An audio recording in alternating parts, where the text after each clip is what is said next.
A man arrested in his own home ends up in the operating room after a jail takedown.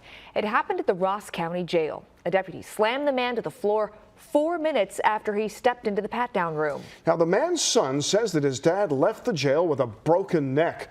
6 on your side, investigator Tara Morgan now digging into this since November. You grabbed it, cat. I'm gonna call it. James Stewart flung to the floor by Ross County Sheriff's Deputy Timothy Clater, captured on jail surveillance. A Chillicothe police officer's body cam recorded this view. Don't pull away from me.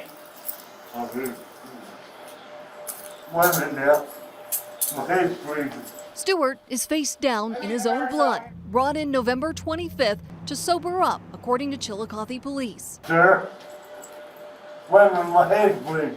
We showed Stewart's son, Mike, Chillicothe police body cam video. First thoughts, I wanted to cry. Like Mike, we want answers. We obtained the Chillicothe police body cam and report the day of our request, November 27th. Ross County Sheriff's Office sent its video and requested documents January 10th, more than 6 weeks later. We were told jail administration was investigating. 3 requests by email for a sit-down with the sheriff went unanswered for 2 weeks. I'm with WSYX News. I'm trying to get in touch with Sheriff Lavender. After a 4th email interview request, the sheriff's office stated he would not speak yet as he has not decided on any disciplinary action. Knowing my dad, he was probably, back-talking, belligerent, whatever the case might be. But that still doesn't deserve a broken neck. Here's how James Stewart ended up at the jail. 911, where's your emergency? I need a squad, please. Any big dogs or anything? He's caged up. Stewart rooms with his ex-wife, Charlotte. Police and medics found him face down on the couch at their home. Charlotte couldn't wake him up after he slipped and fell. When his head hit the side of that, it hit that wood back there like that. Medics got him talking. How much did you drink today, sir? How much did you drink today? A couple beers, that was it. Sir, if you wish to bring Stewart becomes agitated with medics and police being in his home, asking questions. Medics explain they're trying to help. What do you think, I'm stupid? No, I don't. Police give Charlotte options after he refused treatment. Leave him home under her care or jail. I'll take him, sober him up, because if not, she'll tell you. Yeah, he's going to get very quick. I don't carry no weapons. Officers arrest Stewart for disorderly conduct intoxication for his safety, according to Chillicothe police. The police chief says it's standard under those conditions. You're just going to be in here 8 hours and they're going to let you go. But his time in the jail lasted 20 minutes. Stewart never made it past the pat-down room. He left with medics to the hospital. My dad's not that big of a person to where you can't just tell somebody to, shut up, stop talking. Man, this is a crock of shit. Before the takedown, Stewart is swearing and promising to sue. I had nothing on me, sir. You pulled away from me, man. In Deputy Clater's report, he states Stewart interrupted him with a comment about a bomb, but no one seemed alarmed. You have anything that's going to take you for the 60? Yeah, there's a bomb I'm going to pass the hospital. We'll get blown up. Do you have any needles? Anything like that? Well, I'm stupid. Be smart about it. Deputy Clater also stated Stewart became aggressive towards officers and said, "If you touch me again, I'm going to beat your ass." Listen close to what Stewart says. You grabbed me, cat. I'm going to call an attorney and I'm going to sue you. Deputy Clater described in his report how he escorted Stewart to the ground with the least amount of force when Stewart jerked his arm and elbow. What's going on? Pull away from me. Everybody have the cameras on? Everybody got some napkins? Deputy Clater's body cam wasn't on for the takedown. His video begins with the blood on the floor. The aftermath is also troubling to Stewart's son. You hear Stewart moaning, asking to stand up, and something to wipe his face. It's sickening to see a family member laying there in a pool of blood and people just standing there looking at him. Mike says his father returned home with 8 stitches in his forehead and in pain. How do you go in perfectly fine and now for the rest of your life you're going to have issues because you have rods and stuff in your neck that the doctor says you're not going to be 100% functional anymore? 6 on Your Side investigates, obtained through a source, the investigative report by the Ross County Sheriff's Corrections Division. We had been told it hadn't been completed. The report reveals Deputy Clater did violate the sheriff's office use of force and body cam policies, but was not believed to have malicious intent or a want to inflict harm.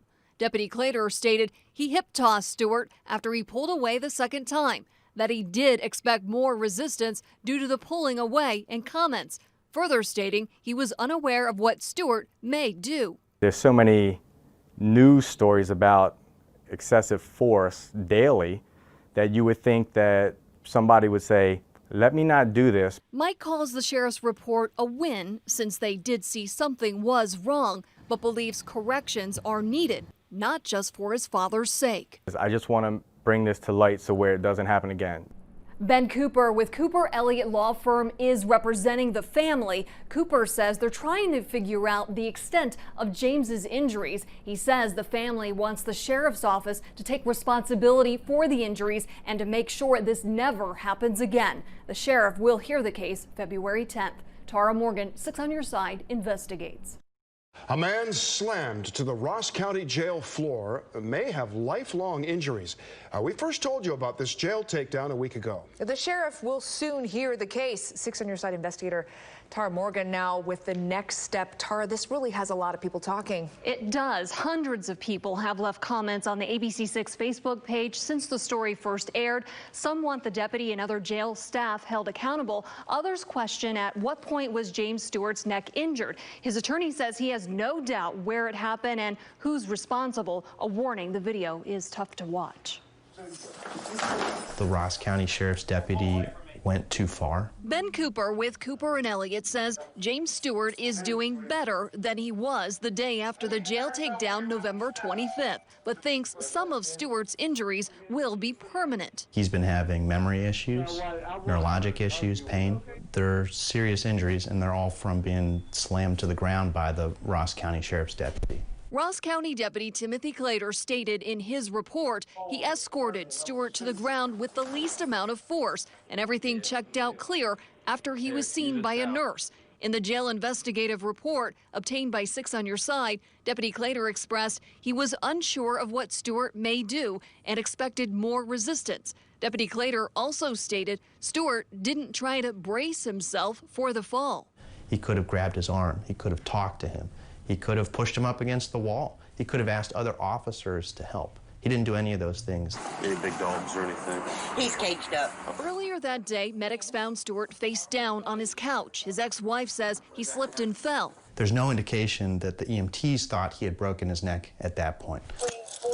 Chillicothe police arrested Stewart for disorderly conduct intoxication. He was in the jail for 20 minutes. Cooper says Stewart is lucky he wasn't killed. A neurosurgeon had to operate on him, and he now has a huge scar up and down the back of his neck and can't fully rotate his head anymore. The jail investigative report revealed Deputy Clater violated the use of force policy. Cooper says the sheriff's office should take full responsibility. That includes making sure this does not happen to anyone else ever again, disciplining the deputy who did this, and compensating Mr. Stewart for his injuries. Cooper also has questions about the response by other jail staff. The investigation will be presented to the Ross County Sheriff Monday. The only people at that hearing will be the investigator, the sheriff, Deputy Clater, and his union rep. Tara Morgan, 6 on Your Side, investigates. All right, Tara, thank you.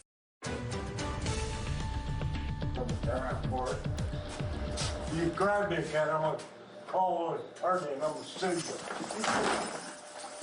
Don't pull away from me. The family of a man seriously hurt in this jail takedown is calling for the Ross County Sheriff to take full responsibility. They're also demanding an apology. This is a case we've been following now for several months. We first showed you the video back in January of the deputy taking James Stewart to the floor. Stewart's family is not satisfied with disciplinary action taken against that deputy. Fox 28 investigator Tara Morgan explains the family's disappointment and what could be their next move.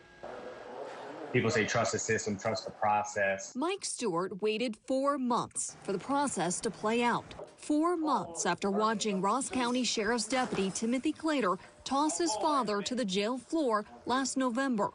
4 months for any movement on disciplinary action. I feel like this is one of those instances where we feel like the system failed to kind of help the victim in this case. Chillicothe police arrested his father, James Stewart, at his own home for disorderly conduct intoxication. He was in the jail only 20 minutes when the takedown landed him in the hospital. We know he was slammed to the ground. We know he broke his neck. Deputy Clater didn't lose his job. Instead, he was given an opportunity through this last chance agreement to reconcile serious disciplinary infractions of the sheriff's office use of force and body cam policies. I don't think it's discipline. According to the agreement signed by Deputy Clater March 13th, he must successfully complete use of force and civil liability training by reviewing the Ross County Sheriff's Corrections Office Policy and Procedure Manual and the Ohio Peace Officers Training Academy Corrections Basic Training Curriculum for use of force and subject control. He would be fired if it happened again before next February or after he finished the training. Deputy Clater can't appeal. And for me, the training piece, does that mean that he didn't get that proper training previously? Answers have been hard to come by for Stewart, his family, their attorney, and 6 on Your Side investigates. We're really still in the dark on a lot of things because the sheriff and Ross County have not said anything publicly about what happened. There's been no apology, no acknowledgement for what happened. Since last November, I've asked to speak with Ross County Sheriff George Lavender. In January, the sheriff's office would only say Lavender wouldn't speak at the time since he hadn't rendered a decision. Our requests for interviews since April, when we received the last chance agreement, weren't acknowledged. Only recently, the sheriff's office referred 6 on Your Side to a law firm, citing anticipated or pending litigation. Still, nothing. This is dealing with somebody's life and their personal, their injury, their future, everything that has to do with his well-being. Mike Stewart and his family attorney, Ben Cooper, say a lawsuit is possible if Sheriff Lavender doesn't take responsibility. I feel like this is a direct result of his leadership, so this is a reflection of how he leads his team. Stewart says his father hasn't left his house much since the takedown. The motions, the range of movement, the neurological issues that he has. There's definitely, I've noticed some memory loss. He brought him to his home in Maryland for visits to help ease his anxiety. Right now, the bills are coming in. He's not working. He's fearful for his safety. So I think the best thing is for him to kind of get away from there every once in a while. And Stewart says he'll wait however long it takes for a satisfactory resolution. Where I feel like they're just, thinking that if we stop, it's going to go away. But I think with the help of Ben and with the help of you, I think it's not going away. And we're going to make sure that this doesn't happen to somebody else in the future. In this settlement demand, the Stewart family wants Sheriff Lavender to publicly acknowledge that Deputy Clater used excessive force. They also want a public apology from the sheriff, the entire sheriff's office to get use of force training that's streamed live on Facebook, and they also want reasonable compensation for Stewart's injuries. Tara Morgan, Fox 28 investigates.